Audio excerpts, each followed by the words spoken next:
Hoje muita gente dá opinião na internet sobre vida e vivência cristã, sobre vida cristã, sobre teologia e conhecimento bíblico, sem ter essa base atrás, sabe?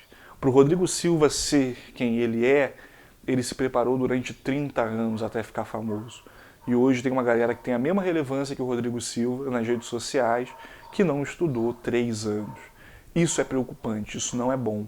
Essa não é uma popularidade que é sustentável, essa não é uma popularidade que faz bem para quem está falando, porque tem uma hora que vai esgotar o que vai ser falado, e para quem está ouvindo, que está sendo influenciado por algo superficial.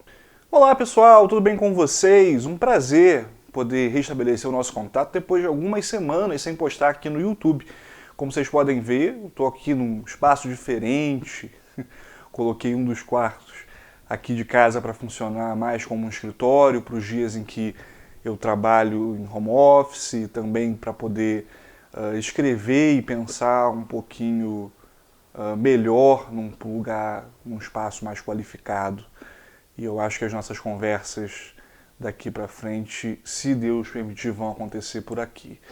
Essa estante, para quem conhece o canal há muito tempo, né, essas estantes, na verdade, essas 3 aí juntas, já estão na minha vida há muito tempo, né? O primeiro vídeo do canal nessa minha fase de opinião e de resenha de literatura, etc., tinha alguns desses livros, inclusive, como fundo.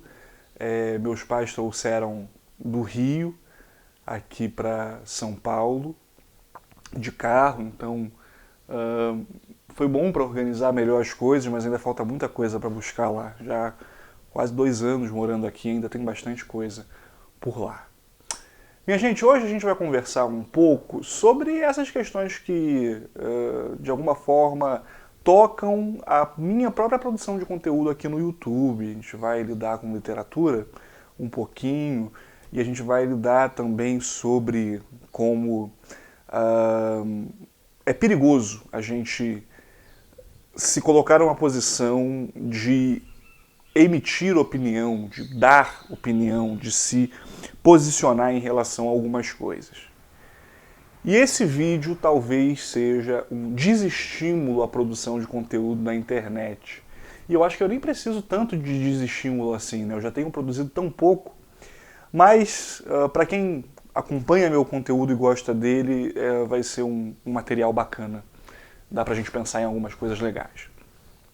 De onde veio a minha ideia para gravar esse vídeo nesse sábado à tarde aqui para vocês? Veio de umas entrevistas que eu vinha assistindo nos últimos dias, né? Eu ouço bastante podcast enquanto estou trabalhando e etc. E essa semana o Inteligência Limitada, do Rogério Vilela, recebeu 2 jornalistas que eu gosto muito, né? A Madeleine Laxco e o Felipe Moura Brasil, que são jornalistas badalados aí, né? O pessoal conhece esses 2 nomes de vários veículos, né? Da Jovem Pan, da Veja, da Gazeta do Povo, dentre outros ambientes de comunicação e de mídia famosos, né? Conhecidos aqui no Brasil, e que esses 2 fizeram parte e ainda fazem, né? Produzindo para jornal impresso, produzindo para televisão, produzindo para rádio e etc. Nessa entrevista, o Felipe Moura Brasil falou umas coisas que eu achei interessantes sobre a necessidade de repertório para ser um bom político. Então, enquanto eles contavam assim histórias sobre a vida política brasileira que parecem mais anedotas, né, que parecem piada, ele falava sobre como a realidade brasileira, a realidade política do Brasil, tem a ver com a realidade da música brasileira. E ele traçou um paralelo com o samba, o ritmo mais brasileiro de todos. E ele falava sobre o samba como um conhecedor da área, né? O Felipe Moura Brasil é um cara que gosta de samba, gosta dessa coisa toda, gosta da cultura do samba, né? Que vai além da música. E ele dizia que o Brasil viveu uma fase de samba e de sambistas que tinha letras muito viscerais, muito profundas, e que, num dado momento, e eu acho que ele estava fazendo uma referência à década de 80 e 90, o Brasil começa a descobrir uma outra forma de produzir samba, que, da forma que ele falou, me parecia ser o que ficou conhecido como pagode, né, dos anos 90 e coisa do tipo, que era muito mais pobre em todos os sentidos. Que, na perspectiva que ele estava expondo ali, era mais uma emulação do samba do que samba de verdade. Então ele dizia que aquela música, ela parecia samba, né? Ela tinha rima, ela tinha a característica envolvente do ritmo, da própria música, mas ela não tinha, assim, profundidade, parecia que ela não conseguia atingir o coração da mesma forma. Era pobre. Era uma música muito mais comercial. E a conclusão que ele chegava, né, e que ele queria trazer para falar da realidade política brasileira e falar da música, era a seguinte. Na perspectiva do Felipe Moura Brasil, o que acontecia é que as pessoas que estavam produzindo música naquele momento já não tinham mais a experiência de vida que os antepassados compositores e intérpretes tinham.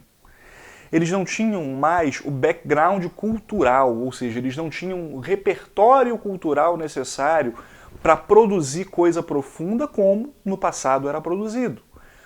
O que ele estava dizendo é que, no final, se produzia música para gravar disco, música para fazer show, mas ela já estava desconfigurada, ela estava empobrecida em sua configuração original.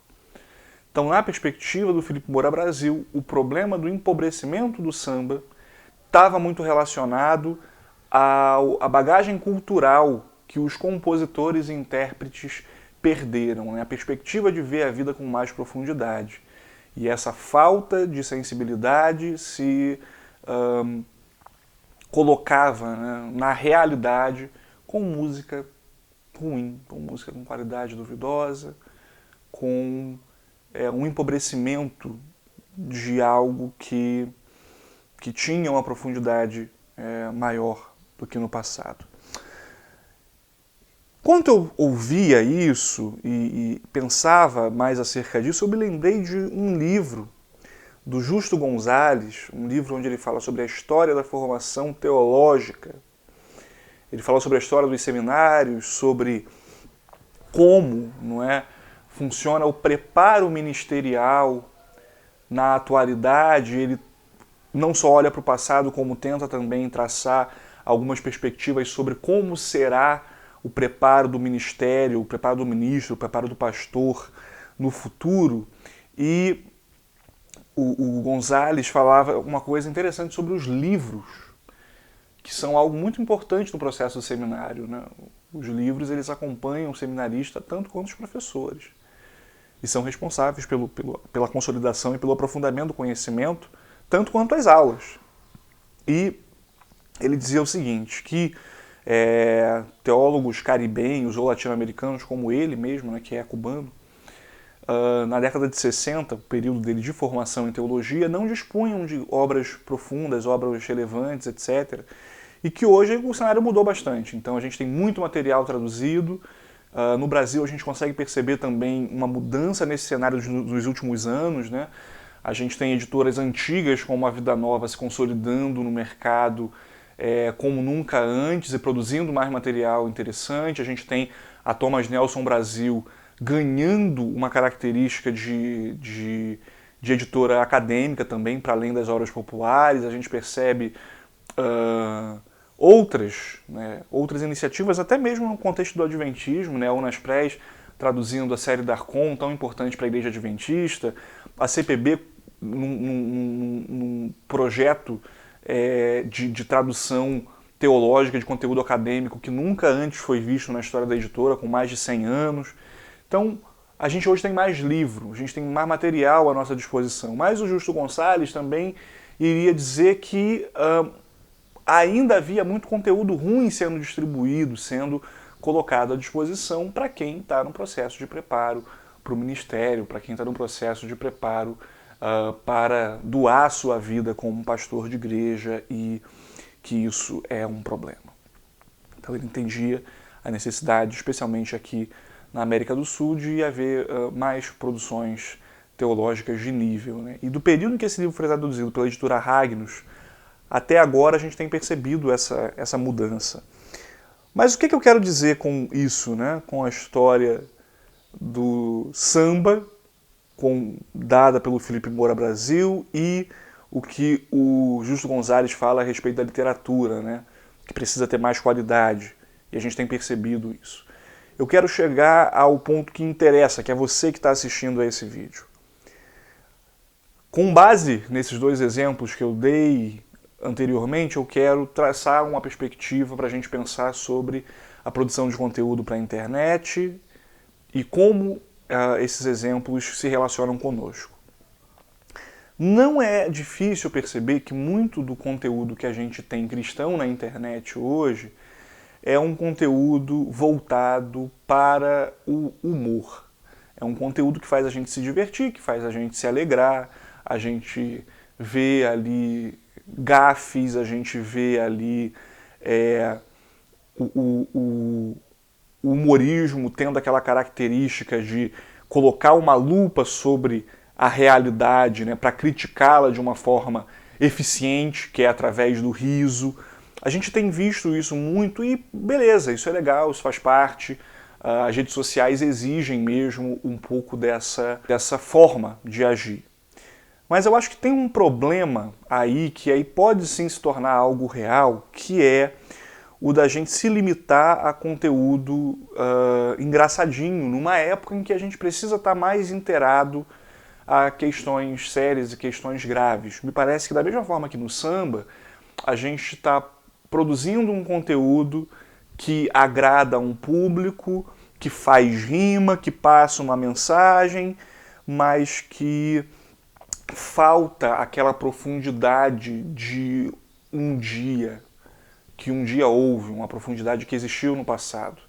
Né? Nas redes sociais, os crentes brasileiros foram muito habilidosos em entrar nesse mundo, né? Há muito tempo. Você vai encontrar pregações de igrejas postadas há mais de uma década em qualidade boa, em HD, em Full HD. Você vai ver canais que se propuseram, né, a trazer não só a realidade da igreja, como a realidade da literatura evangélica, que já estão fazendo muito tempo. Tem o 2 Dedos de Teologia hiper consolidado, você tem canais mais nichados, né, como o do Paulo On para aprender grego, que estão aí produzindo um conteúdo profundo e relevante, trazendo algo bacana e numa linguagem propícia à internet.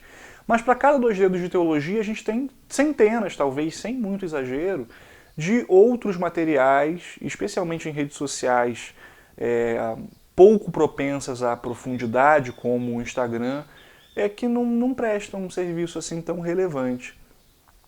E isso me chama a atenção para a minha própria produção de conteúdo, que é a seguinte: eu não consigo, mediante a organização de vida que eu tenho, né, com uma graduação à noite, um trabalho pesado editorial durante o dia, um final de semana que às vezes para tentar deixar de ser extenuante, mediante o cansaço mesmo que eu passo a semana, produzir tanto quanto gostaria. Na verdade, eu produzo bem pouco em relação ao que eu gostaria para as redes sociais.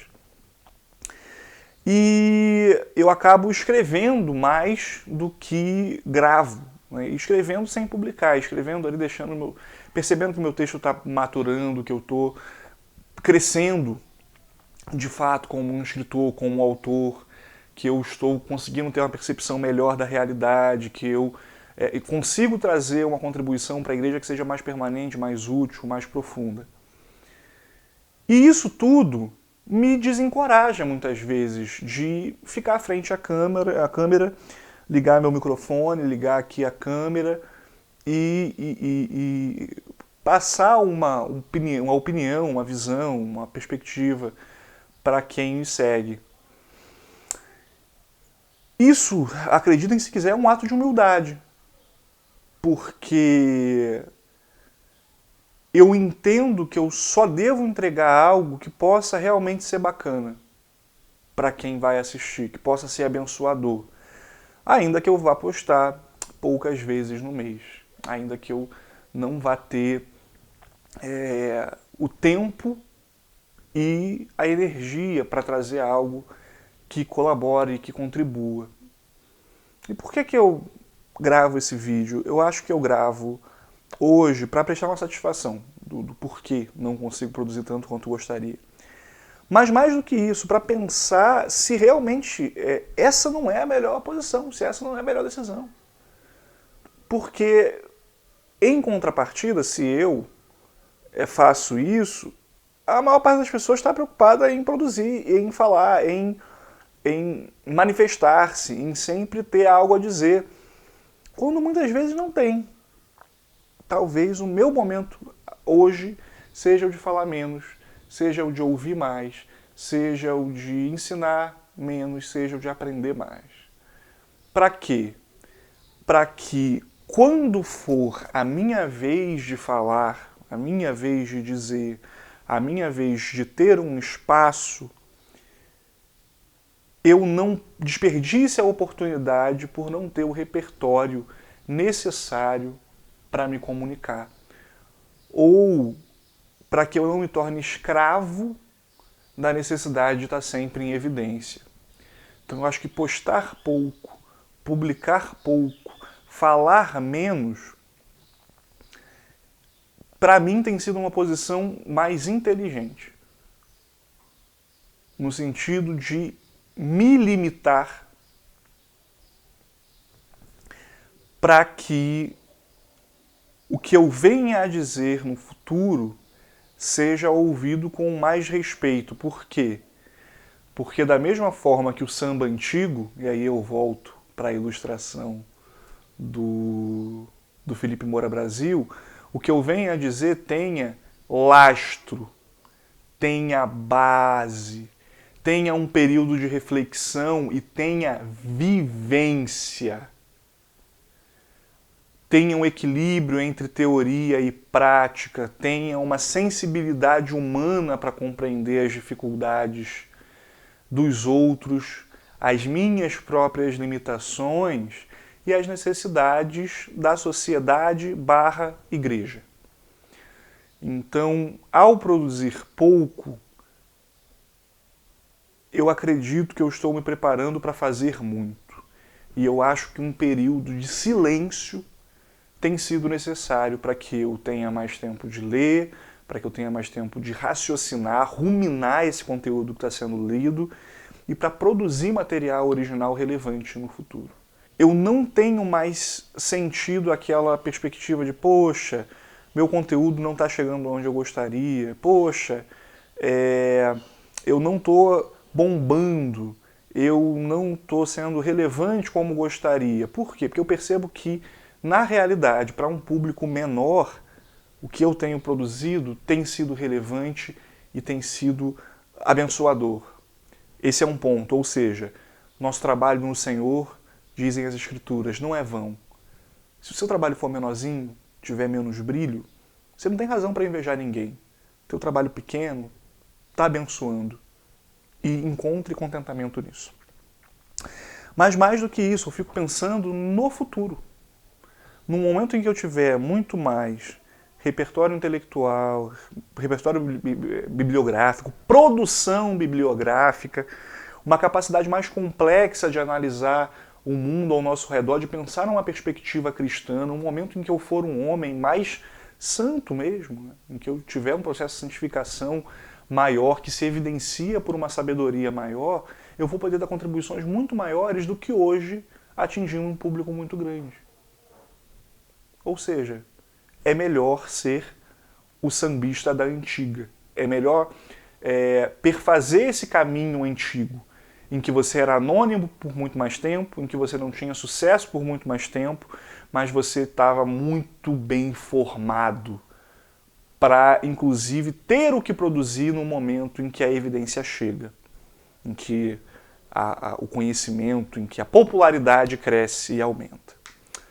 Eu acho que a segunda expectativa, o segundo exemplo que eu dei para vocês, foi também ali do Justo Gonzalez. O que eu quero dizer em relação a ele? Muita gente que hoje está nesse processo de ficar famoso na internet transmite uma das formas, né, ter ganhos com essa fama na internet é produzindo materiais, né? É produzindo produtos que podem ser produtos digitais, podem ser produtos físicos, né? E um desses produtos normalmente vai ser livro, porque o livro, além de tudo, dá autoridade. E isso faz com que a gente tenha no mercado um bocado de livro ruim, um bocado de livro que é irrelevante, um bocado de livro mal escrito, um bocado de livro que tem pouquíssimas referências, né, onde as pessoas tiram muito as ideias da própria cabeça. E isso me preocupa também, né? No sentido de que, caramba, o povo já lê pouco. Aí o cara que vai ler pega um material que ainda é ruim para ter acesso. Por quê? Porque você tem essa necessidade de transbordar aquilo que está nas redes sociais, as editoras veem, ficam impressionadas e começam a publicar.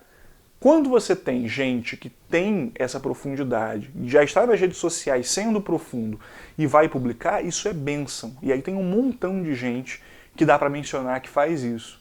Mas eu ouso dizer que talvez esse seja o público menor, né? O número de autores que só são populares e acabam tendo que escrever, e muitas vezes sem capacidade de escrever, muitas vezes usando serviços de ghostwriting, etc. É uma galera que tem tido popularidade, inclusive nesse aspecto editorial. Davi, o que você diria sobre isso? Filtre melhor aquilo que você lê, né? Talvez a gente precise pensar mais em obras acadêmicas, inclusive para o povão. Eu tenho percebido, à medida que tenho tentado me tornar um autor que vai escrever para as pessoas, que vai escrever para quem não é especialista na área, eu tenho percebido e tenho renovado a minha biblioteca no sentido de procurar sempre as obras de referência. Para quê? Para que elas me nutram a ponto de que eu tenha algo relevante para dizer depois de filtrar e preparar tudo aquilo de complexo e tornar aquilo um pouco mais concreto na vida das pessoas, né? Escrevendo de forma que todo mundo possa compreender, de forma que mais gente seja abençoada. Então, eu acho que nessa vida em que todo mundo quer dar opinião e ficar famoso, a gente precisa não só de mais livros, mas de que o produtor de conteúdo desenvolva a capacidade de ler livro complexo, de ler livro acadêmico, de ler obras difíceis, para que ele tenha o que ruminar, para que ele tenha o que digerir, para que ele tenha o que dizer. Para ter o que dizer é importante pensar de forma complexa. E esse pensar de forma complexa nos exige menos barulho.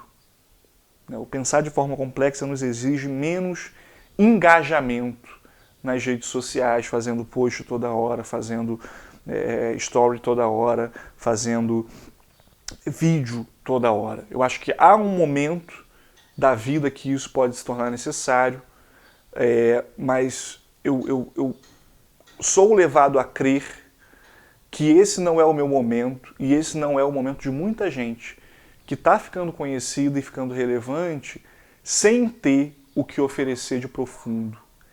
Então, mais do que nunca, se você quer produzir conteúdo digital, talvez seja importante assumir uma vida de estudos mais séria, especialmente quando a gente fala numa perspectiva cristã. Mas isso se aplica também à realidade política, de onde a gente tirou a ilustração do samba, do Felipe Moura Brasil, e também a da formação teológica, né? Hoje muita gente dá opinião na internet sobre vida e vivência cristã, sobre vida cristã, sobre teologia e conhecimento bíblico, sem ter essa base atrás, sabe? Para o Rodrigo Silva ser quem ele se preparou durante 30 anos até ficar famoso. E hoje tem uma galera que tem a mesma relevância que o Rodrigo Silva nas redes sociais, que não estudou 3 anos. Isso é preocupante, isso não é bom. Essa não é uma popularidade que é sustentável, essa não é uma popularidade que faz bem para quem está falando, porque tem uma hora que vai esgotar o que vai ser falado, e para quem está ouvindo, que está sendo influenciado por algo superficial. Para finalizar, eu acredito que tudo que a gente falou aqui, tudo que eu falei aqui, não serve para você apenas na produção de conteúdo digital, mas serve também para um outro ambiente que para você talvez seja mais próximo, que é o púlpito. A gente hoje, influenciado pelas redes sociais, tem pensado muito no corte, tem pensado muito na lacração ou na mitada. E isso reflete, isso influencia a forma como o nosso discurso acontece. E isso pode ser um problema, tá? Assim como os pentecostais, que têm uma tradição retórica, né, que se notabiliza pelo grito, que se notabiliza pela corridinha, que se notabiliza pela puladinha, nós podemos acabar incorporando algumas questões da tradição retórica que tem muito mais a ver com uma oratória sem muito fundamento, sem muita base, que acabem atrapalhando o nosso conteúdo. A gente pode estar muito mais preocupado com a performance, porque as redes sociais fazem a gente ter uma preocupação maior com a performance do que normalmente ela já tem, ela já é uma preocupação grande, e isso pode nos tornar mais superficiais, isso pode tornar o nosso discurso mais pobre, isso pode fazer com que a gente tenha menos contribuições e não mais contribuições a dar. Portanto, para finalizar, eu diria que toma cuidado com a sua rede social. O desejo de querer produzir precisa estar acompanhado do desejo de aprender para depois entregar algo. Tem muita gente que já está fazendo isso muito bem, e muita gente nova. Mas eu percebo que o meu ambiente, o meu momento tem me proporcionado querer falar menos. Talvez isso valha para você também. Tenha mais sabedoria aí ao lidar com a popularidade. Não queira ficar conhecido, porque a conta para isso pode chegar e a conta pode não ser legal. Pense na possibilidade de, antes de ter antes de publicar, ter o que dizer. E ter o que dizer com profundidade. Para isso, formação, e formação não é só a formação que acontece na universidade, né? A formação que acontece, em especial, que depende mais de nós. Hoje eu acredito muito na aprendizagem, mais na aprendizagem do que no ensino. Então, uma autoeducação, uma busca por conhecimento, por leitura, por aperfeiçoamento das próprias ideias, reforma dos próprios conceitos, isso é fundamental. Fundamental antes de que você se coloque como alguém que vai dar opinião, que vai falar e que vai instruir pessoas. Enfim, foi um prazer ter esse papo com você, um forte abraço. Não se esqueça de se inscrever aqui no canal, deixar seu comentário se esse vídeo foi útil para você e, sobretudo, compartilhar com os seus amigos, talvez com aquele que está muito preocupado em aparecer na rede social antes de que tenha a base suficiente para falar para muita gente, não só com a confiança no discurso, mas com as convicções que estão no coração e, sobretudo, aqui na mente. Tchau, tchau.